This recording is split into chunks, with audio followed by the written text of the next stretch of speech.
क्या आपने कभी सोचा है कि प्रेम, भक्ति और त्याग की सबसे अद्भुत कथा कौन सी हो सकती है? यह वही कथा है जिसमें एक स्त्री ने अपने आराध्य के लिए अपना सर्वस्व समर्पित कर दिया और एक देवता जिसने प्रेम के वियोग में समूचे ब्रह्मांड को हिला दिया। यह केवल प्रेम की कहानी नहीं, बल्कि समर्पण, तपस्या और पुनर्जन्म की एक दिव्य यात्रा है जो सृष्टि के आदिकाल से चली आ रही है। यह कथा है शिव और शक्ति के मिलन की, एक ऐसी गाथा जो प्रेम, तपस्या और त्याग की पराकाष्ठा को दर्शाती है। जब सृष्टि की रचना हुई तो ब्रह्मा ने इसे संतुलित रखने की जिम्मेदारी अपने पुत्र दक्ष प्रजापति को सौंपी। दक्ष ने अपने कर्तव्यों का पालन तो किया, लेकिन उनके अहंकार ने एक ऐसा निर्णय लिया जिसने संपूर्ण ब्रह्मांड की गति को बदल दिया।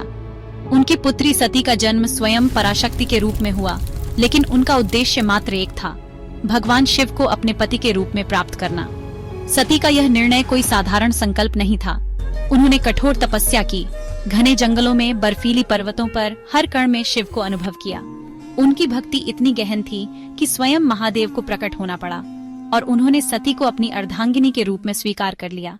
यह संयोग नहीं, बल्कि दो दिव्य आत्माओं का मिलन था जो अनादिकाल से तय था। लेकिन यह प्रेम कथा इतनी सरल नहीं थी। दक्ष इस विवाह से क्रोधित थे। उन्हें शिव के वैराग्य और साधुवेश स्वीकार्य नहीं थे। उन्होंने अपनी पुत्री के इस निर्णय को अपमान समझा और अपने क्रोध में एक विशाल यज्ञ का आयोजन किया। इस यज्ञ में उन्होंने समस्त देवताओं को आमंत्रित किया, लेकिन शिव को नहीं। सती को यह अपमान सहन नहीं हुआ। वह अपने पति के अपमान को सहन न कर सकी और अपने पिता के यज्ञ में पहुंच गई। जब वहां उन्होंने अपने पिता द्वारा शिव का निरादर होते देखा तो वे व्यथित हो उठी। एक पुत्री अपने पिता का अनादर सहन कर सकती थी, लेकिन एक पत्नी अपने आराध्य का नहीं। सती ने आत्म बलिदान का निर्णय लिया और अपने ही तेज से स्वयं को भस्म कर दिया।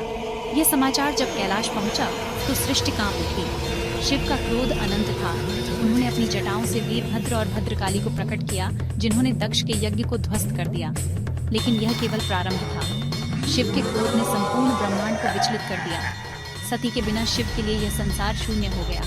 वे गहन शोक में डूब गए और सती के पार्थिव शरीर को कंधों पर लेकर पूरे ब्रह्मांड में भटकने लगे। यह देख देवताओं ने भगवान विष्णु से सहायता मांगी। विष्णु ने अपने सुदर्शन चक्र से सती के शरीर के टुकड़े कर दिए और ये टुकड़े धरती के विभिन्न स्थानों पर गिरे। यही स्थान 51 शक्तिपीठ कहलाए, वे दिव्य स्थल जहां आज भी देवी शक्ति का आशीर्वाद विद्यमान है। लेकिन क्या यह प्रेम कथा यहीं समाप्त हो गई? नहीं, क्योंकि प्रेम सदा अमर रहता है। सती ने पुनर्जन्म लिया और इस बार वे पार्वती के रूप में अवतरित हुईं। पार्वती ने फिर से शिव को पाने का संकल्प लिया।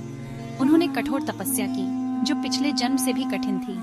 उन्होंने अपनी चेतना से समस्त मोह माया त्याग कर केवल शिव में विलीन होने का संकल्प लिया। उनकी भक्ति और प्रेम से प्रसन्न होकर महादेव ने उन्हें पुनः स्वीकार किया और इस बार उनका मिलन स्थायी हो गया। शिव और शक्ति का यह प्रेम केवल दो आत्माओं का मिलन नहीं था, बल्कि सृष्टि के संतुलन की आधारशिला थी। यह कथा प्रेम, भक्ति और त्याग की वह पराकाष्ठा है जो युगों युगों तक मानवता को प्रेरित करती रहेगी। अगर आप इस दिव्य प्रेम गाथा के हर रहस्य को जानना चाहते हैं तो हमारे साथ जुड़े रहिए, क्योंकि ऐसी कहानियां केवल सुनी नहीं जाती, वे महसूस की जाती हैं।